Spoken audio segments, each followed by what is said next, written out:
Who's better, the Max Rebo Band or the Beatles? So let me get this straight. You go to Hogwarts, there's ghosts everywhere. That's totally fine. But then you have the Shrieking Shack, and you're actually scared of it because, let me get this, it's haunted? What is that all about?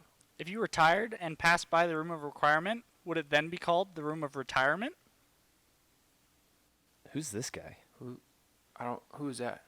Welcome to the Council of Nerds. The Council of Nerds.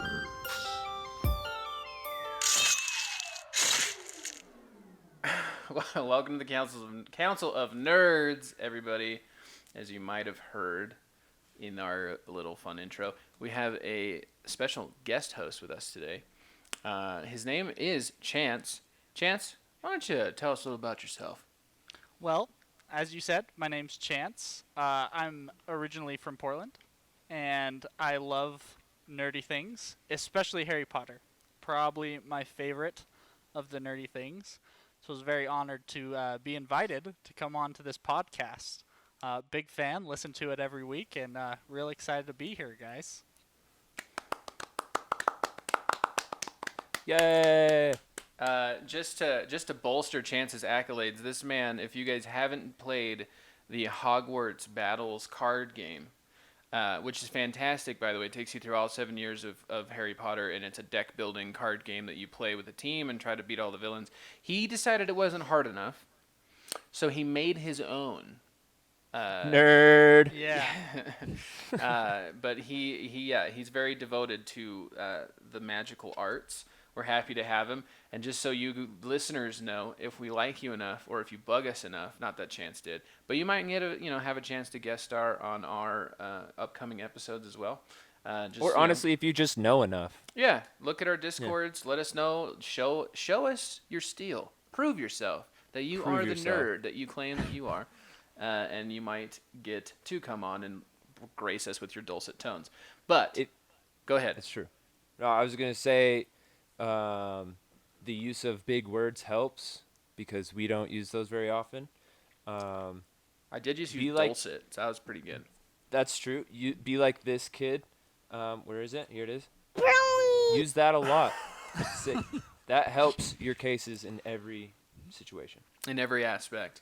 Again, Yeah. we do have our videos up. We are working on trying to get it to the point where we can show our beautiful faces to the general public. But as for now, we are showing it to ourselves, which we have received feedback. Made the episode better last week. So we're going to keep on that path. And so we can kind of joke and feel like we're in the same room with each other when we are not, sadly. But on to the subject at hand, Harry Potter and the Half-Blood Prince. I will have to say, bar none, least favorite movie. Really? Oh, yeah. I hate Well- this movie That's so much. that's fair. Just That's because I think as a movie itself, I think if you just took the movie, the first one's probably actually the worst movie, like in cinematic quality, Yeah. like as a movie. The second one the second one had more stuff Yeah. that you could praise Yeah. it. But So I didn't like it. Logan held up a number 2, or he was telling me to shove it with British Sign Language. I couldn't tell. But for me, I Both. think the reason I don't like it is because of the shortfalls between the amazing book and what resulted in the movie. I will agree Thoughts? with that, but I will counter with this is probably my favorite book, or at least close to. It's hard. It changes with the seasons, but easily top 2. Yeah.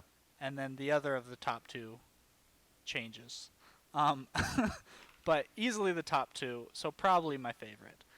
This is probably the book that really converted me to Harry Potter and got me invested. When I finished it, I literally picked up book 1 and started over again with sticky notes and made notes. Wow. Yeah. Wow. This is I the need one like that a- hit me. I need like a nerd alert button. Wow. Nerd alert! No, Yeah, I mean, I this one agree. hits different. I remember when it Yeah. was coming out, and there was people waiting in line, and people ruining the end of the book for people, and it was almost as bad as ruining The Force Awakens for people. And I liked this book a lot. I literally just finished it. it's finals for me right now. So like for 3 days, I've just been inside working on projects, and so I've just pumped out the book in 3 days, and it's way better than I remember from the first time I listened to it, and I will I the movie does not do it justice in any way. It has like I made notes of like there's parts of the movie that I liked more than how they did it in the book actually. Like I liked it more in the movie. And it might just be like maybe the music played into that. You know, music helps a lot. Yeah, yeah. And so maybe that's why, but That's a we'll reason get that into I that. like Harry Potter World at Universal more than Star Wars World, which we've talked Yeah. about. But the music Yes. brings this ambiance that really changes the entire atmosphere of a lot of things. Yeah. But speaking on that point, I did want to start, as we have in the past, with the good.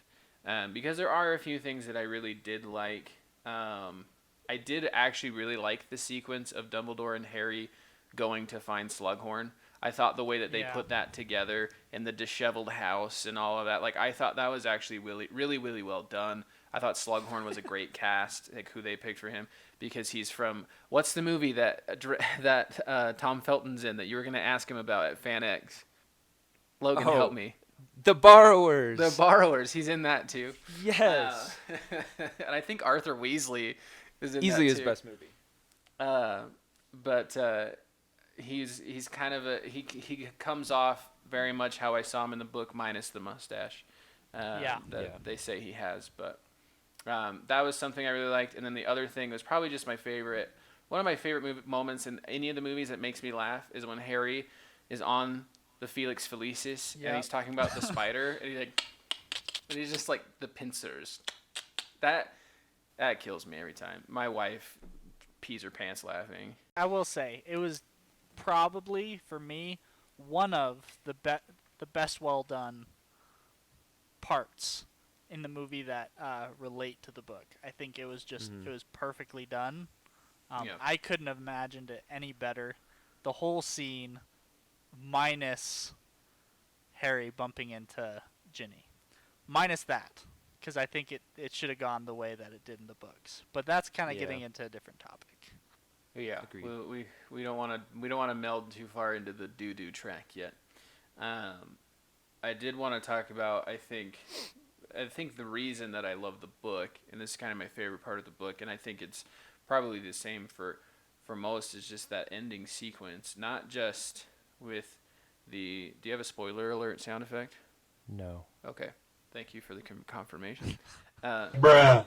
Bruh. Not only with the tragic death that does befall the end of the book in our dear departed headmaster, but the fight that ensues in the book was awesome. Like it really was impressive to kind of. I guess in some ways I'm grateful the movie didn't put that in, because I get to have my own imagination of how that fight went out, and I don't think they could have done it any better than how it is in my head. So there's certain aspects to that of like I know it's better in my head than what they could have made, because I'm pretty imaginative. But that honestly, every time I read that section from them getting back to the astronomy tower up until basically the end of the book, I have goosebumps almost the whole time that I'm whether I'm reading it or I'm listening to Jim Dale. It's Jimmy. pretty fantastic. I'll agree with that. And I think one of the things that could have been better than the book was there's a deleted scene. I don't know if any of you guys have gone out and watched the deleted scenes, but there's a deleted scene where it has Alan Rickman, Snape, kind of looking off into the distance in the moonlight, and it's playing this like somber, quiet choir music. Yeah. And it transitions from his face from darkness to light right before the events that unfold in the astronomy tower, and it was perfect. And I don't know what the hell they were thinking not putting Yeah. it in. Like, it was perfect. Yeah. I've seen that, and that's one of those things, like you said, Brian, getting goosebumps while reading that last chapter or that whole section. That deleted scene is like like you said, is perfect. It gives you goosebumps instantly. Just that that transition of the light to the dark kind of thing is just brilliant. Oh, I have a sound effect for that. This is brilliant. It is brilliant, guys. Alan Rickman, I mean, was a gold mine of a get for the role for sure. Yeah. Which it still blows my mind that Daniel Radcliffe's mother at the outset of these movies didn't want him to be involved because she thought it was just going to be a bomb. And I'm like, Wow. you had like uber caliber actors in this, and Maggie Yeah. Smith, Alan Rickman, even the first, I can't remember the name of the actor, but the first Dumbledore had been in a ton of movies that was fantastic. And like, I don't know, I couldn't even imagine if my kid was into acting and he had the opportunity to work with even half of that cast that I would ever say no. Not only that, though, the story of Harry Potter was already super popular and just an Yeah. amazing children's story. And if my kid, who hadn't really done anything to make himself big yet, I'd be like, if he has a chance to be like the lead role for this movie, why not? Who cares how good it is at that point? It's, take the risk. Okay, I guess we've moved on from the good. Now we're on to some of the I stuff have we another wish. good. Oh, go for the good then. Go for Yeah, the good. I thought that the Horcrux scene was also another moment that they did very, very, very well. I don't know. I can't imagine them doing it better, especially dunning it? dunning Dunning it it better. better? They can't have dunning it better. Especially when Harry is giving the potion to Dumbledore, like again, cinematic perfection. good. I thought it was That's- awesome. That's really Yeah. hard. Like, it's part of you is hard to watch because Yeah. you love the characters and you know what's going on, and that's a mini theory that we're not going to get into until later on. But just like what Dumbledore was actually experiencing and stuff in that is, when you look into that, it makes it even more of Oh a yeah. Yeah. crushing scene. Along with that scene, this is inaccurate to what happened in the books, but because in the movie they disapparate from the astronomy tower, right?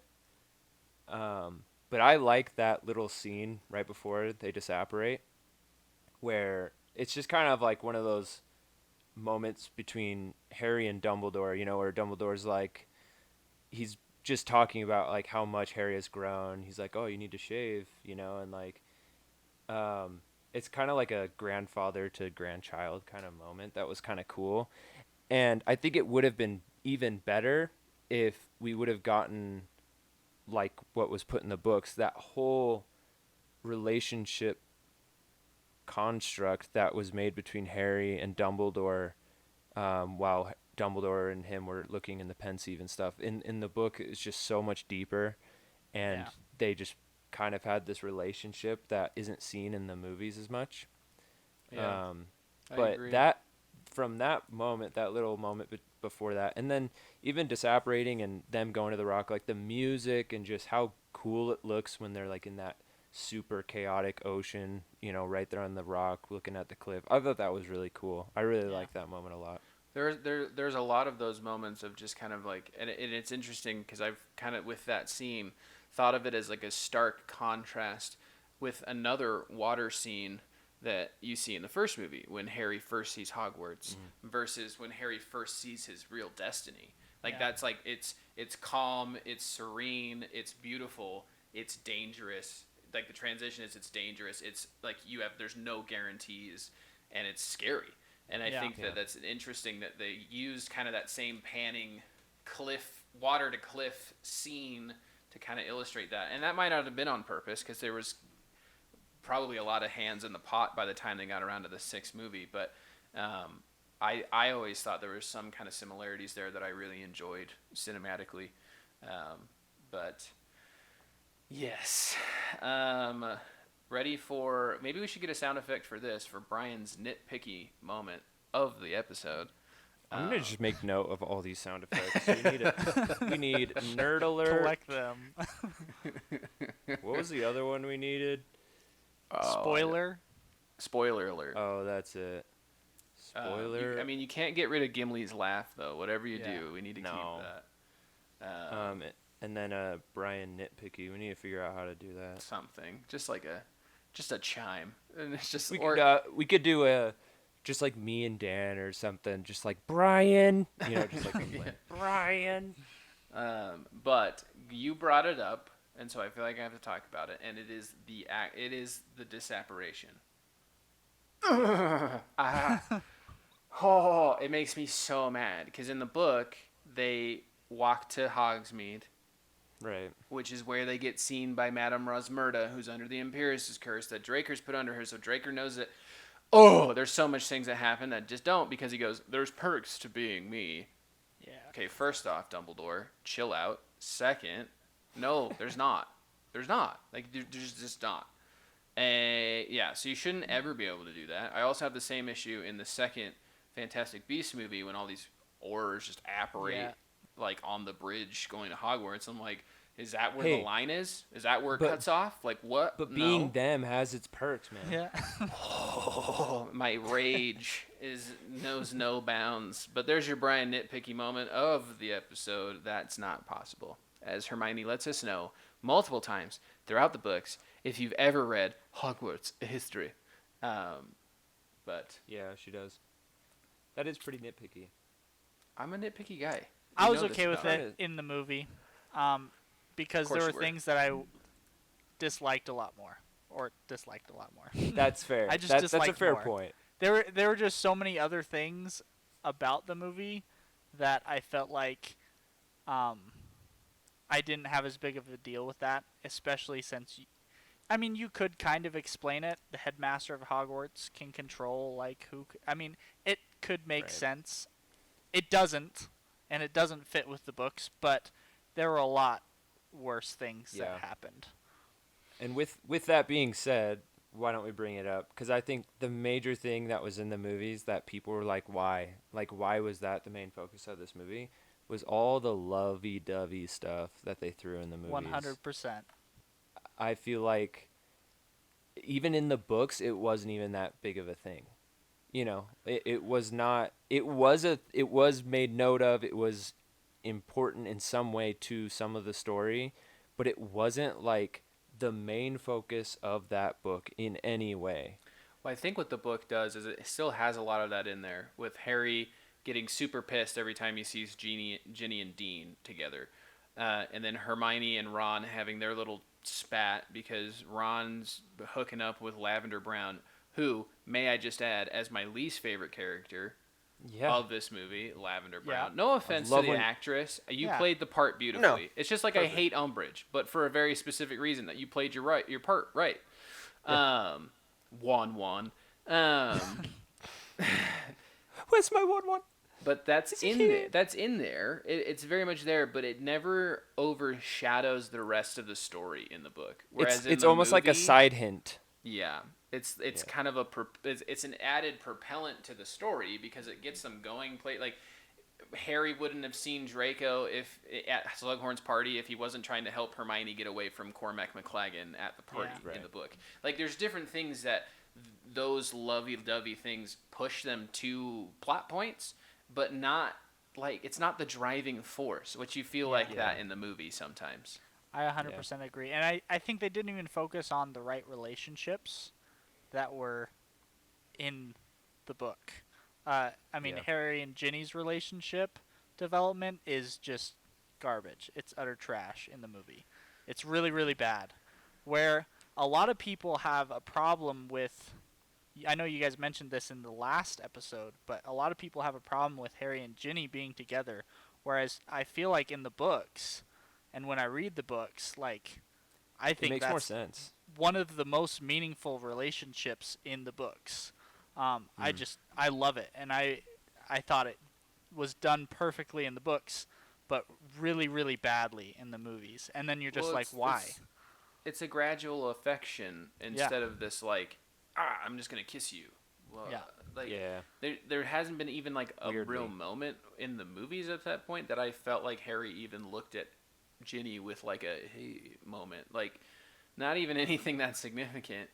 But I feel like most gentlemen have been through an experience of being friends with a girl who you had no intentions of ever dating or hooking up with, and then lo and behold, one day, it's the mermaid theory. They go from being an ugly manatee to a beautiful mermaid, and then you fall in love with them. And How I Met Your Mother reference. hey, thanks for picking that up. And I think that was really apparent in the book. I also think the book, honestly, with the Ginny-Harry relationship, was still really aggressive. I think it was aggressive very quickly. It went from like nothing to Ginny's dating Dean, and I don't like that. And there's a monster inside of me now that growls when I see them. It's like, okay, that's really... that's violent. Like, calm down, man. Like, Take it easy, dude. but I don't know. That leads to a different theory, but There's some really cool moments in the book though that I wanted to point out too. The main one for me is Harry's obsession with Draco in this one. Like his obsession with what is Draco doing? You know, he's kind of having all these like conspiracies in his brain on what is going on with Draco. Harry's in love with Draco. Everyone knows it. It's fine. He loves him. Obviously. The sparks are all over the place between them. And you mainly see it when he hits him with that Sectum Semper. You know, that... Oof. Yeah. No, but I think it's really cool how in the book... I mean, it's different because I already know what happens and I already know that what Draco is doing. And I think that's what makes it so cool is... because you get so into it. Because Harry is just like obsessing over Draco. And nobody believes him. Like, even McGonagall's like, oh, shut up, Harry. And, like, his friends are like, he's not a Death Eater, man. And he's like, are you freaking kidding me? Like, everything is pointing towards him being a Death Eater. And, like, when I'm listening to this book and I'm listening to every part where he's trying to tell them, I'm always like, listen to Harry, man. He's a Death Eater. It's all there. Like, it's just perfectly laid out for them and they don't believe him. I think this is something that I really enjoy in the books that we've kind of touched on a bit. That had a lot of promise, and they had proven that they had been able to do cool stuff with in previous movies, was the pensive. And I think there's so much in the book about the pensive, because there's, was it 4 or 5 memories in total? You have 5. You have Morphine's memory. You have that house elf's memory. I can't remember. That's such a weird name. The one with Hepzibah, right? Yes, the one with the Hepzibah Smith's. Then you have that one ministry official's memory when he goes to call on, because he jinxed Tom Riddle. Morphine jinxed Tom Riddle, and so they go to like whatever. And then you have Slughorn's memory, and there might be one more in there. But It's Dumbledore's when he goes to the orphanage. Gaunt and Dumbledore. Yeah. Both of those. And so, like, especially the Gaunts for me, really gave so much validity to who Voldemort saw himself as, that he was able to verify that he was the descendants of this once proud family, not so much now. But, like, they don't even mention any of those characters. They don't mention Merope, they don't mention Morphine, they don't mention Morvolo, like, any of them, even for, like, a blip. And it's like, wait, hold on. This is, first off, this is Voldemort's namesake that we're talking about.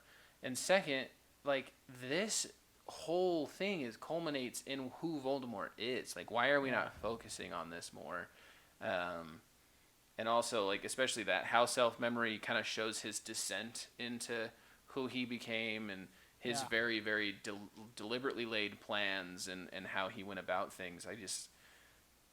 if I could remake the movie, you know, but what would I give up to put that in there? Yeah. I would give up all the love stuff. Oh, hey, You know? good idea. What an idea! Who would have thunk? I do want to say though, even though it's not, it's disappointing that some of these things aren't in the movie. You know, I think it's kind of good that it's not, because then when we go back to read the books, it kind of leaves that little bit of story that for you personally you can imagine it. You know, like for me, I read the books after I saw all the movies. Same. And so for me, all the characters look exactly how they do in the movies. They talk exactly how they do in the movies. And so and all the places look how they do in the movies. And so it doesn't leave me much room for imagination except for the parts that aren't in the movies and the places they don't go to and the characters they don't mention. And I think that's kind of cool. I think that's a fun thing that also allows the hardcore fans to like dive deeper into, where just the movie fans are like, that wasn't in the story, and you're like, okay. No, and I think another thing that helps me kind of muddle the movies away from the books is one, when I'm listening to Jim Dale.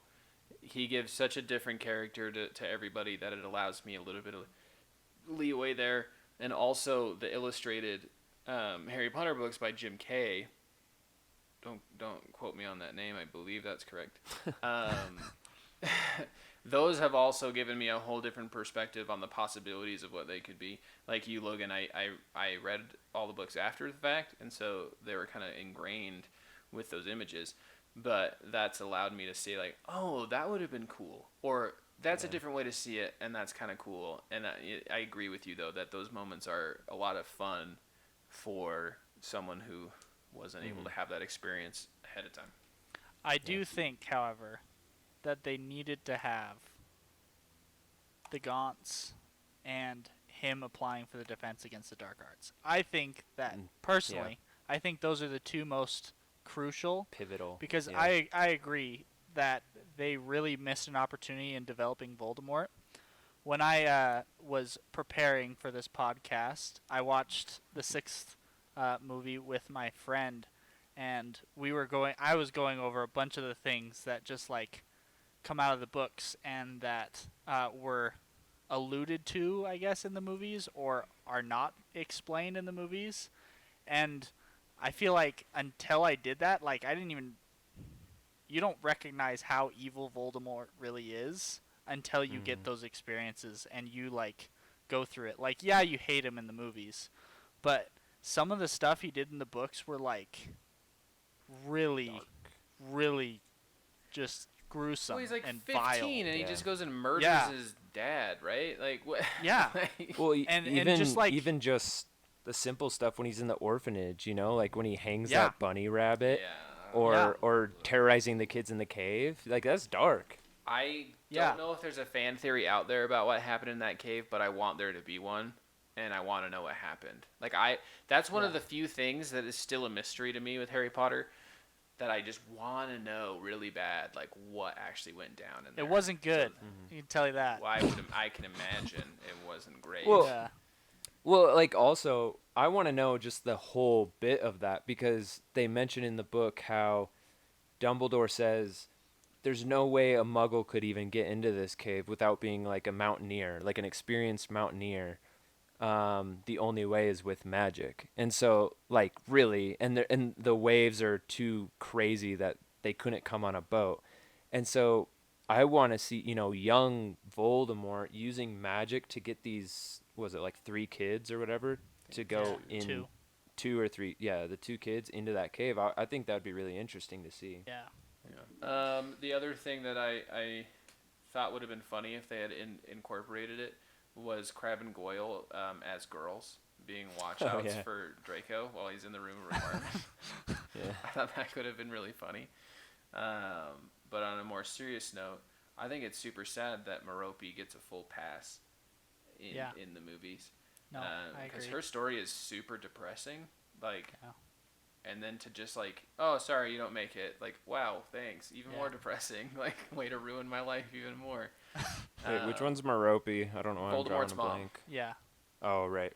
Okay. I mean, she's abused constantly Yeah. by her father and brother, and presumably even grosser things were happening because of the tendency for incest amongst the pureblood families and things like that. You could infer that grosser things were happening. And then she gives this love potion to this handsome muggle, and then decides that she wants to put it all on the line and see if he loves her for her and not just because of the potion. Bad move. And also at like you're already knocked up. Just keep it cruising. Like just Yeah. come on, just go for it. Just finish the job. And and that's a huge thing too. And they talk about it in the books of being born of a love potion. It leads to an inability to feel and express love, which is the big issue that Voldemort Yeah, has that in is a his big life. missed opportunity there too. I hadn't realized that. Yeah. So that's there's an interesting. I told Logan at the beginning of this before we started recording. He's like, "How many fan theories you had?" I had one. Now I have 4. Oh, just by talking. Wait, 5. Wait, 4. before we get to fan theories though. We're not there yet. I'm just. Okay. Because there's a part that is done really well in both the books and the movies. I believe there are some things that they did not put in to the movie that would have made it even better, but I still liked it. And that's Dumbledore's death and that whole bit, right? In the book, obviously really well done. It's super sad.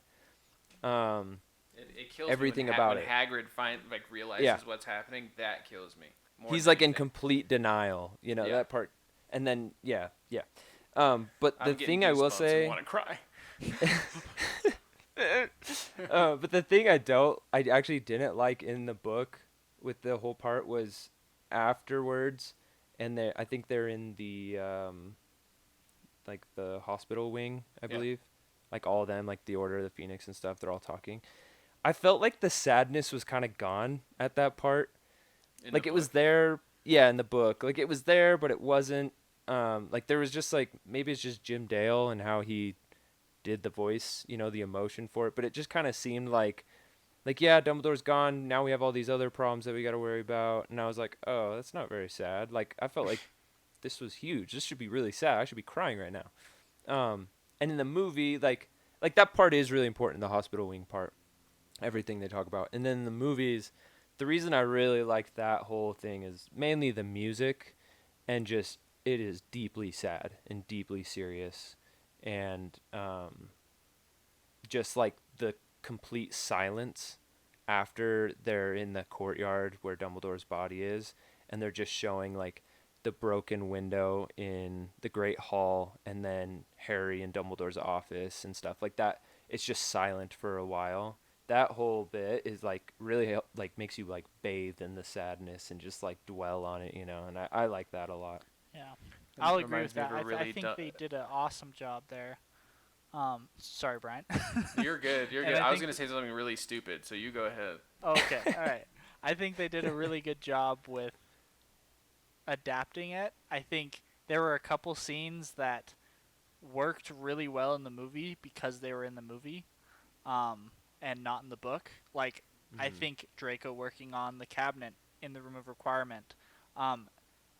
I really liked it in the book, the way that they did it, and how mysterious it was, and how you didn't really know what was going on, and you didn't have a clue. But I think for a movie, they did an awesome job of adapting that and allowing the audience to have a clue, but not know what was truly going on until it was too late, I guess. So Yeah. I think they did some really good things in the movie in terms of that, of adapting the book's interpretation to be able to be seen on screen and felt in the way that you needed to feel it. There are a few things that I thought they did really well, like that. Ready for my really dumb comment? Sorry, Yes. I just hit You my hitting mic. your mic? I hit my mic. Yeah, I hate myself. So there's a joke, and it goes, "Hurry, come quick! Dumbledore's been attacked atop the astronomy tower." And the person says, "Was it serious?" He goes, "No, it was Snape." Bruh. I get the bruh and not the Gimli laugh, and now I'm really sad about it. Oh.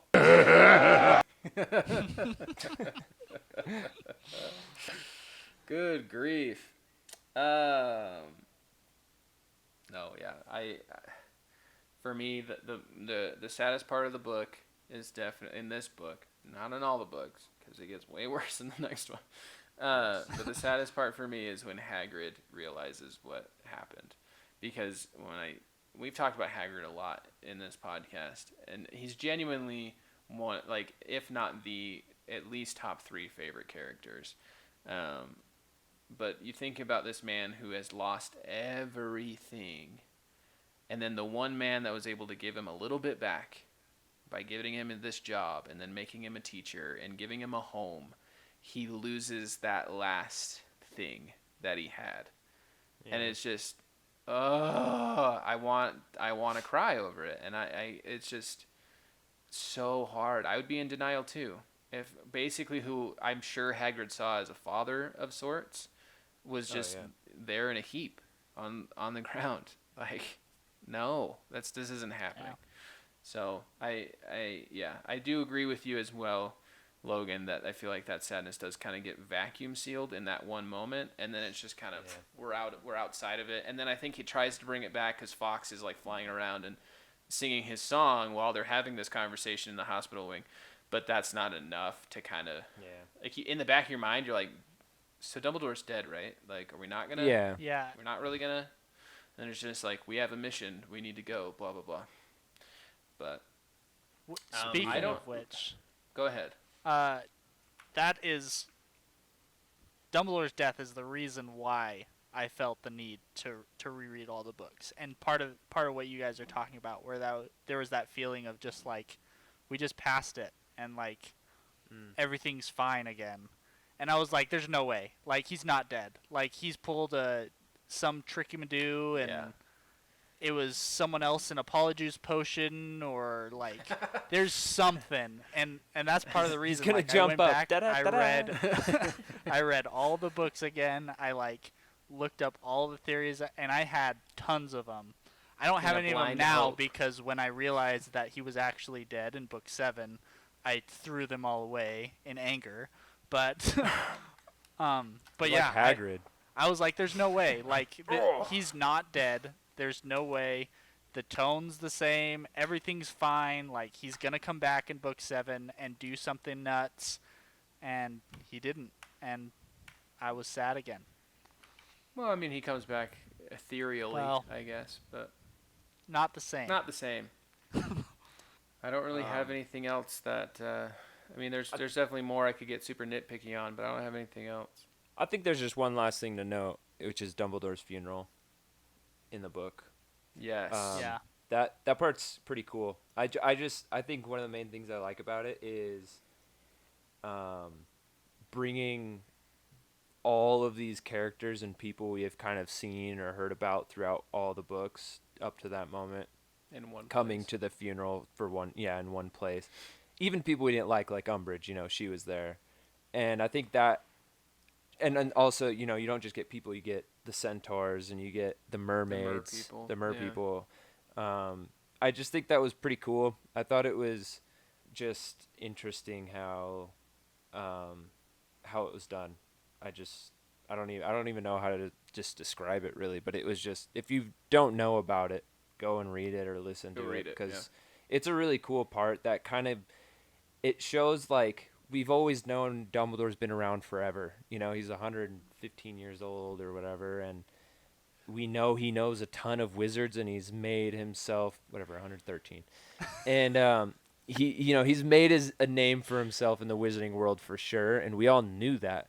But then at his funeral, it kind of shows where like it's kind of like when like a famous person dies, then everybody who's anybody shows up to the funeral, like whether they're invited or not, really. Yeah. And I just thought that was kind of cool. Yeah, you do hear a lot about Dumbledore being like the kind of the champion of all the downtrodden, but then you don't really get a display of that until the mer people are singing for him. The centaurs shoot a volley of arrows, and at this point, the centaurs are pissed at Dumbledore because Firenze is working at the school, which we didn't even talk about in the last podcast. Yeah. I'm just remembering right now. Oh yeah, There's a which is freaking actually a big part in the book too. Yeah, it's like a in big this deal. book. There's a centaur working at the school, which they find to be basically a carnal sin, and they're not happy with Dumbledore. They're not super stoked. Yeah. But they still respect what he's done, and give him that salute, and it's almost like a warrior salute, and it's very cool, very cool. The only I have one other parting shot, and Chance, if you have one before we go on to the fan theories. I do think it would have been interesting to add the first chapter with the other minister, like with the Prime Minister of England, and talking with Fudge and Scrimgeour. I thought that could Yeah. have been kind of cool. That part was awesome. Just to like add this little like, oh, we're part of the world too. Us Muggles are pretty cool people over here. Hey, how are you doing? But you know, it is. Well, it's what like it one is. of those. It's one of those like kind of conspiracy, like in real world, right? Like conspiracy things with aliens. It's like, oh, the president Alligator or the people. minister. Yeah, it's like, oh, what do they know that we don't, kind of thing. And so it's like, oh, he knows about Wizarding World. Any parting shots for you, I Chance? have just one more general parting shot. I just feel like in general the movie lacked in the character development that was in the book across several characters. I just think it could have dived in a lot more. Because I think that's the reason I like this book the most, is because you get the most all-around character development from some of the major players in Harry Potter. That's how I feel anyway. And then one more thing that I really liked is I feel like, I don't know the actor's name, but the one who plays Dumbledore, this is one of the better performances of Dumbledore in a lot of the scenes. Not all of them. He's not perfect in all of them.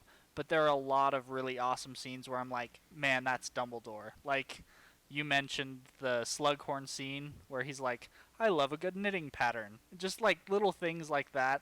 And they're just like perfect Dumbledore. And I think that's missing in a lot of the other movies. So I really did enjoy that. Michael Gambon. That's Michael Gambon. That's the actor's name for Dumbledore. He's well, awesome. I think it's time for that sound effect there, Logan. This is where the fun begins. Welcome to the fan theory section. I know Logan took some time and did some research. Do you have some fan theories to go over? Not some. I mean, we kind of talked about beforehand. Yeah. So I was thinking if you wanted to do one, and then we could go round robin until, so that not one person doesn't just take up all the fan theories. Yeah. Let me pull it back up because I mean there's like multiple versions. So the fan theory title, I guess you would call it, is that Ginny Weasley actually gave Harry a love potion, and that's why they fell in love. I will give some merit to that claim off the bat without knowing much, just because, again, of what I've noted of it being so aggressive and so almost instantaneous. Yes. And also, I do want to also make note, I'm sure they probably go over it in the theory and stuff, but like in the book, it is specifically like pointed out that Harry is almost like conflicted, like within, like in his thoughts. And he's just like, I don't That's like Ron's sister. Yeah, he's like, it's Ron's sister. I don't like Ron's sister. Why do I don't care if she's dating Dean. You know, he's like always having these thoughts, and then like, you know, at one point it's just like boom, they're in love. And it's like, whoa, Can't take what it the heck? anymore. And they also, you know, they make the point to talk about how there's the love potions from what's the Weasley's shop, Fred and George's shop. Weasley Wizard Wheezes. Yes. Ramilda Vane is trying to spike Yeah. Harry's drinks with a love potion. But I am the whole chosen book. one. Yeah. I Yeah. am the chosen one. Also, another thing that could back that up is, I haven't read this yet, but I hear they don't have the best of relationship in The Cursed Child. So, Ginny I mean, and Harry. technically, Yeah. technically canon, some don't think it is. But if that I theory don't were personally, true, but if that theory were true, then that would validate that significantly, I think. Yeah. Okay, so just like a few points on this fan theory. So we already mentioned one, which is that Harry and Ginny's relationship just materialized overnight. You know, like it was just super sudden, just kind of showed up. Yeah, so there's that one. There is, I think, yeah, the one that you just brought up about in The Cursed Child, that they kind of have issues. It's not like as strong of this bond or love, I guess, between them that causes people to think that there's a love potion. Apparently, J.K. Rowling has come out and said this is false, but I think that's just an excuse for bad writing.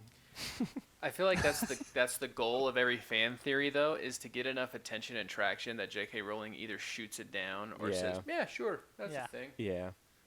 Yeah, there's not much. I mean, we've basically pointed out the major points to that fan theory. It is interesting, though, because there seems to be a lot of things pointing at the fact that, like, it's just weird. All of the sudden, it's Ginny. You know, somebody you just literally throughout 5 other books have just thought about as Ron's little sister. You know, it's just kind of weird.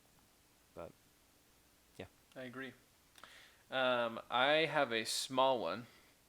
I have one big one, and if Chance takes it, I don't know what he's got up his sleeves, but if he takes it, I'm totally fine with it. A small one that was brought up during the whole thing, and on the subject of love potions. Theory goes that Slughorn himself made the love potion that Merope used on Tom Riddle. Let me get into this, shall I? Slughorn says about Amortentia, which is the world's strongest love potion, that if you lived as long as he did, you would know that it's the most dangerous potion in the room. And he's got Draft of Living Death. He's got a Polyjuice potion. He's got some pretty powerful, could be dangerous potions in the room. And he says that specifically for him is the most dangerous potion in the room. Other thing we know about Slughorn is that it didn't matter if he knew you yet or not. Your last name could get you in his good graces. Example, Neville Longbottom. He gets invited to the Slug Club's first dinner on the train just because of his mom and dad, because he has no idea who Neville is and doesn't know Neville's not super great at a lot of stuff. Neville never gets invited back after that, right? Merope's last name is Gaunt. That's a pretty big name in the magical community. If you do enough math, Merope would be about the same age, if not a little bit younger than Slughorn. They would have theoretically, if Merope went to Hogwarts, and there's a theory that she went for a few years and then was pulled out because of theories that she might have been a squib, but it's probably just because she's been repressed by the abuse of her father and brother. But her last name could have garnered enough for him if she said, "Can you please make me a love potion?" Her last name could have been enough for Slughorn to be like, "Yeah, sure, I'll throw you a bone. Tell your dad about me," or whatever. Which has led Slughorn to believe that 1, it's his fault that Voldemort even exists, but 2, that's why he believes Amortentia is the most dangerous potion in the world. That would make a lot of sense. A couple points that make a lot of sense in that is that, what's their last name again? The Gaunts? Gaunt. They're descendants of Salazar Slytherin, right? Right. Which is another reason for, why am I forgetting names? Slughorn. It's another reason, because he was head of Slytherin House. So he probably knows all about the history of Slytherin and all about that. So yeah, that would make a lot of sense. Also, him pointing out that it's the most dangerous potion in the room, or just out there in general, makes a lot of sense because of how much remorse and regret he has for his relationship with Voldemort, kind of thing. And, you know, I'm sure if he would have given that love potion to her, he would put 2 and 2 together and be like, oh crap. You know, like he probably found out that she was Voldemort's mom, and he was like, oh gosh, that was on me completely, kind of thing. My bad. Sorry, guys. Okay. Didn't know that was gonna happen. Drinks are on me. Okay. Take it easy. And but yeah, that's a good theory. I like that.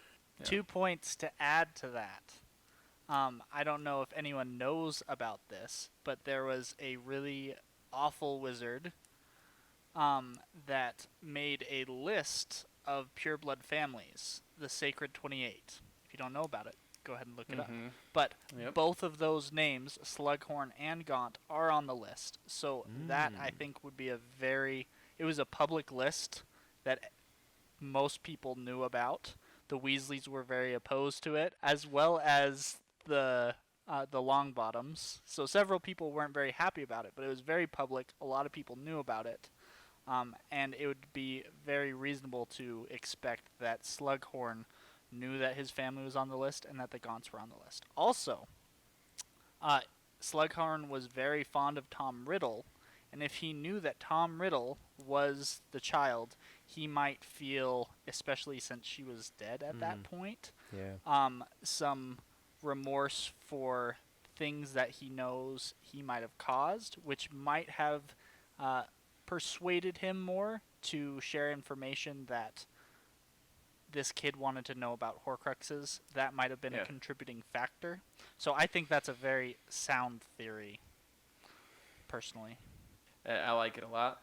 Like it a lot. It's a good one. Hopefully, it gets enough traction, and J.K. Rowling herself decides to grace us with her opinion.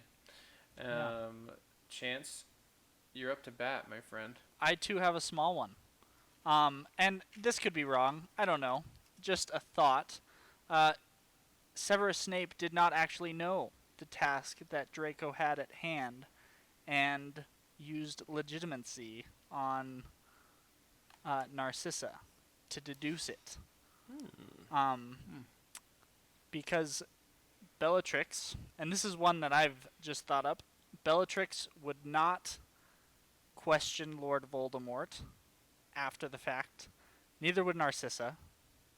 And I don't think he originally intended to perform the unbreakable vow. Right. But that was forced upon him by deducing it. I think originally his intent was to find out information so that they had something to give to Dumbledore. And then, because he was in the room with Bellatrix, he was forced to commit the unbreakable vow. And then Dumbledore and him had to change their plan and have him kill Dumbledore after the fact. Small theory. I don't know if it adds Interesting, that though. much. I But- like it. Interesting, though. I I think But I it like could be it. really interesting to show that Snape was. I mean, we know that Snape Professor Snape. was reluctant. I mean, Yeah. he didn't want to do it. So Yeah. I mean, it adds to that of like, no, I didn't know this was going to be what you were going to have me do. Like, Yeah. I can't go through with this crap. Yeah. Okay, Logan, do you have another one? I doth not. Okay. One small one and then my big one. Small one. Felix Felicis actually doesn't do anything. It just puts you in the mindset to think you can do crap. Ronald Weasley. I.e., evidence. with Yeah. Ron thinking he drank it and he didn't actually drink it, and then It's just water. yeah, it's just water. There's really not much more than just stating that. Like, it's Placebo. just a theory Yeah. that it doesn't actually do anything. It just gives you. It's like a placebo. Yeah. It just gives you the theory that it's like, oh, I can do whatever I want, and then because of your confidence, people just listen to you and do what you want them to do. Yeah. And then this is the big one for this book. I talked with Logan about this before, Well, wait. and I've mentioned I it have one previously. more. Oh, go ahead. So you should save your big one. All right. This one's another small to medium theory. Oh. That Voldemort's appearance changes with each production of a Horcrux, not because he wants to. And that was a side effect of making multiple Horcruxes. It As becomes you less and less human. Yeah, as you look at his like transition, if you will, to what he becomes after the events of Goblet of Fire, with each Horcrux that he produces, and if you look again in the pensieve and the memories that are depicted in the books, you see a degradation of his physical appearance. And he used to be like this really good-looking dude. Like, people would just do things for him because he was good-looking. And then he became this unhuman, unnatural Snake Man. snake man. And so Which I is think basically how Logan exists anyway. I think that I'm a the snake. reason for that is because as he just tore his soul apart so many times, his outward appearance reflected that. Also, the outward appearance of his wand. That his wand didn't originally look like it does in the movie like that, but it changed as the Horcrux affected him. What? I do think that's kind of interesting. Right? I do think something that could also be a factor here is Voldemort specifically was obsessed with his parentage, right? We know that Yeah. he eventually finds out that he is the heir of Slytherin, which might lead to why he ended up looking the way he did, because he was so obsessed Yeah. with Slytherin, with the fact he's a Parselmouth, with all these things that are very Snake-esque, could have led him down that path. Just imagine if he was, a descendant of Hufflepuff. It would be Also, like Badger Man. Honey out there, Badger. just terrifying. This reminds me of another small theory that Parseltongue was created by the person who made the first Horcrux. He was this ancient Greek wizard who was the first person to create a basilisk. Right. And he also had the ability to speak to snakes, and it's thought that Slytherin, Salazar Slytherin, is his descendant. So the first Horcrux to be created made Parseltongue, which was passed down, and then would align with the fact that he looks more and more like a snake with the more Horcruxes he makes. Yeah. So You make just some a additions. basilisk. You make a basilisk by hatching the egg of a chicken under a toad. There's your fun fact of the day. Big fan theory of the movie / book. Draco Malfoy is not a Death Eater. He's a werewolf. There's a few things that lead to the possibilities here. More noticeable in the movie than the book because you have the visuals, but you could say it's due to the stress of the assignment he has or whatever, but he progressively gets paler, thinner, basically he just looks more like Remus Lupin by the end of it. He's just very hollow-eyed, exhausted, just basically looks like he's getting his butt kicked, which, yeah, stress can do that to you. I totally understand that. Fear of your life, very possible explanation to that.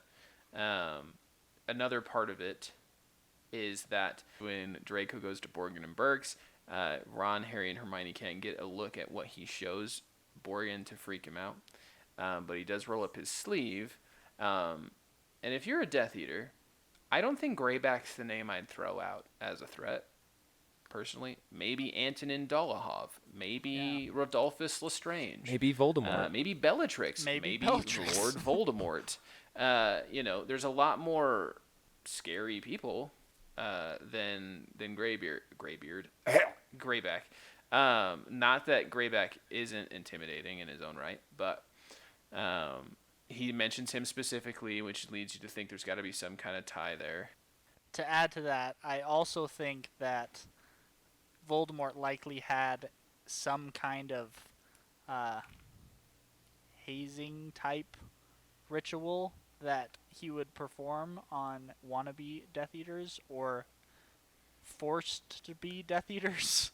That he would make them perform some kind of show of allegiance, and this would be Draco's show of allegiance. So he wouldn't have been a Death Eater yet, but would soon be if he were to perform. Also, Voldemort thought he was going to die, and this was kind of punishment for Lucius. So that too. But Well, I think we've talked about a lot. We've had some technical difficulties, but we've really enjoyed having the conversation, having Chance with us. It's been a blast. It's been a doozy. We'll have to have you back sometime. Yeah.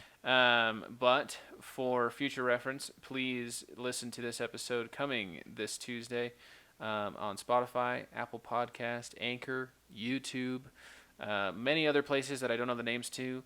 And you can also join our Discord, which is the Council of Nerds Discord, where you can give us suggestions about what you'd like to hear about and how we can improve, as well as that could be an opportunity for you to join there and to maybe get a seat at the table with the council.